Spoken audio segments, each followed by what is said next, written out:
Brahm tells Koda to run, but she only crawls back to a corner, terrified of Akutagawa. Akutagawa launches an attack on her.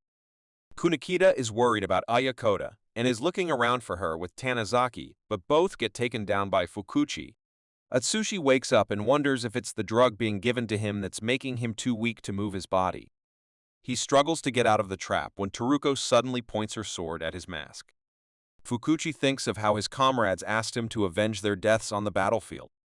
Fukuzawa and Rampo walk there, realizing Atsushi's call was indeed a trap. Fukuzawa questions Fukuchi's hand in his not being able to reach the detective agency members. Fukuchi reveals Kunikita and Tanizaki tied down with their hearts stopped and electrical pulses keeping them alive, so it won't take much for Fukuchi to kill them. As Fukuzawa walks towards Fukuchi, Rampo tries to reach out to Poe's booklet to trap Fukuchi in the novel world, restricting his powers. Before the booklet is retrieved from his pocket, Rampo's hand is pierced by a sword, and he is attacked by Fukuchi, earning him another detective agency hostage. Fukuzawa questions Fukuchi about what his real agenda is, since if he only wanted to destroy the state, he wouldn't have needed hostages. Fukuchi tells Fukuzawa to guess his real objective within 5 minutes. If he fails, the hostages die. Teruko uses one swift movement to cut open all the tapes and the mask from Atsushi. She then sighs, saying it was hard to torture someone who is neither a criminal nor a villain. She was told the truth by Fukuchi in the morning, just like Wano, and she decided to support Fukuchi. Now, she is trapped with Atsushi till Fukuchi is done with what his real aim is. Atsushi tells her he can stop the terrorists as he can see a sense of justice still present in her heart. Teruko flips the table in anger for his insistence on good and justice. She decides to tell him the real reason why Fukuchi is doing all this, and it's up to Atsushi to decide how to comprehend it. Fukuchi and Fukuzawa attack each other, striking their swords together. Fukuchi tells Fukuzawa can never win against his ability to see the future, but Fukuzawa dodges one of his space attacks and mentions knowing the past of 20 years with him. Fukuzawa attacks Fukuchi with the mention of knowing his sword just like his own. Fukuchi stops the attack with his hand reminding Fukuzawa that he refused to go to the battlefield, so he does not know the changed version of Fukuchi. A throwing knife charged with 100 times power is struck towards Fukuzawa. It not only injures him but passes through his body to destroy 3 trucks in a row. Fukuchi and Fukuzawa met as 2 kids enthusiastic about being swordsmen. As kids, Fukuzawa had challenged to take down Fukuchi alone, only for them to have a tie after the whole day. Loving the way of swords and the quality Fukuzawa carries, Fukuchi decides to learn swordsmanship alongside him.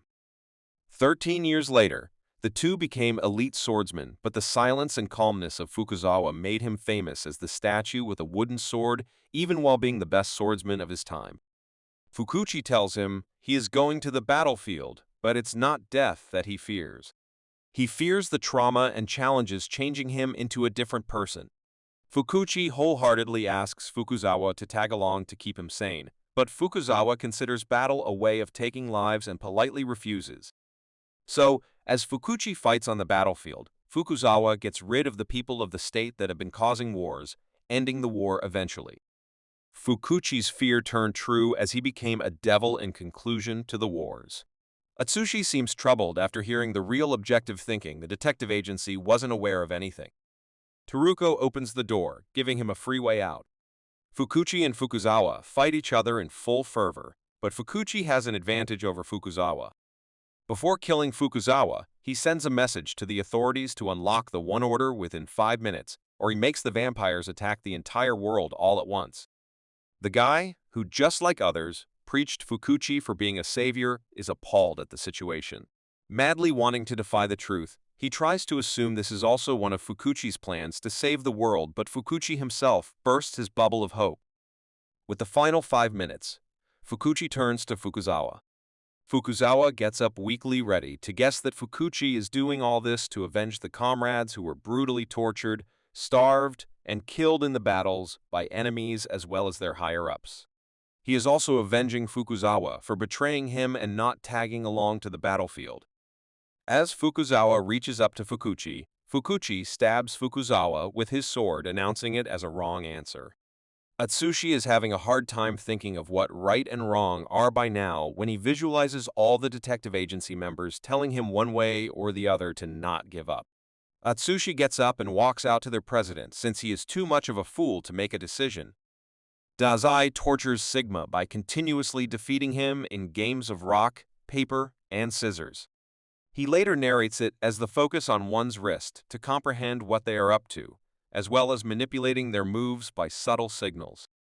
Sigma calls him a superhuman for single-handedly defeating Fyodor, but one question remains.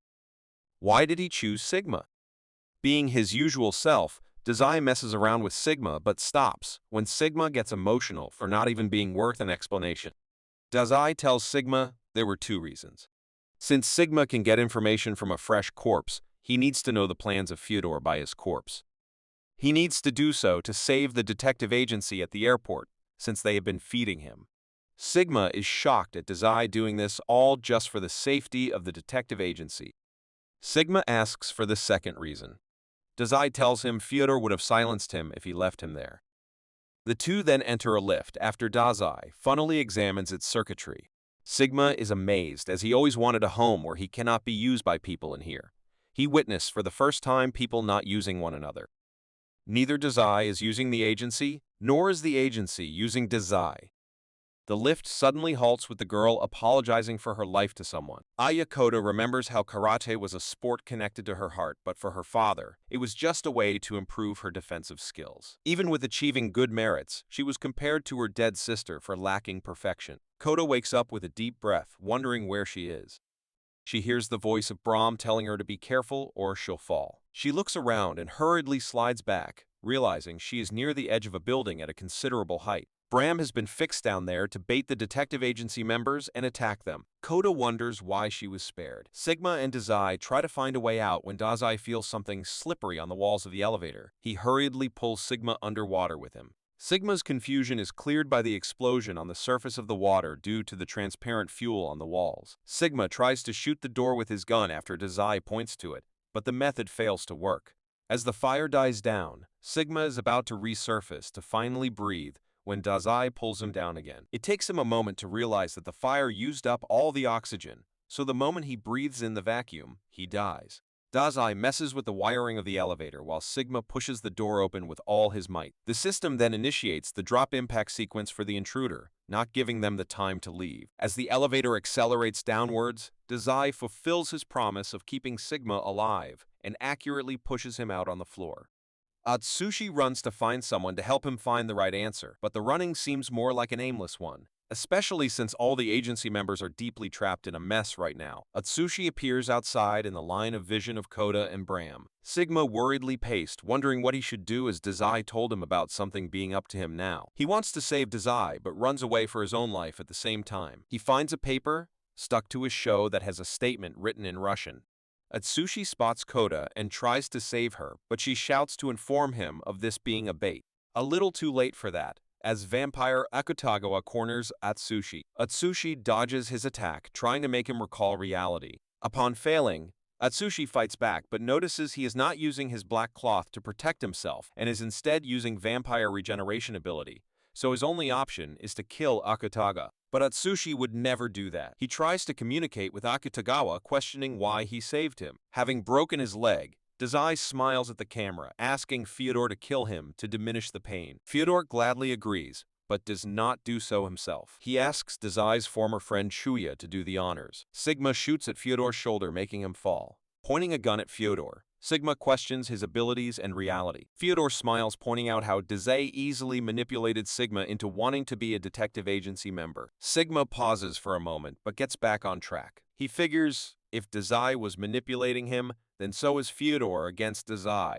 Since Dazai happens to overpower Sigma in manipulation, Sigma wants to touch Fyodor and see his memories. Koda hears the intercom about the unlocking of one order in 5 minutes. She panics about the destruction of the world when Brahm throws another bad news at her that Fukuchi wielded the sword and ordered the vampires already. After blabbering around the two, Koda concludes that she's going to take out the sword no matter what it takes. Provided Brahm wants nothing to do with it all, he shouldn't mind the pain he is about to face. Sigma shows the paper to Fyodor, questioning if it belongs to him. Fyodor reads the Russian words, "Helmy," and something flashes before him, changing his whole persona. Fyodor grabs his head and starts screaming in pain and panic. Akutagawa keeps attacking Atsushi while he insistently tries to find the human trapped inside the vampire. He reminds Akutagawa that he didn't kill Koda because of the promise between them, but Akutagawa does not show any care and keeps attacking. Atsushi gets a clear aim for his head but stops centimeters before punching him.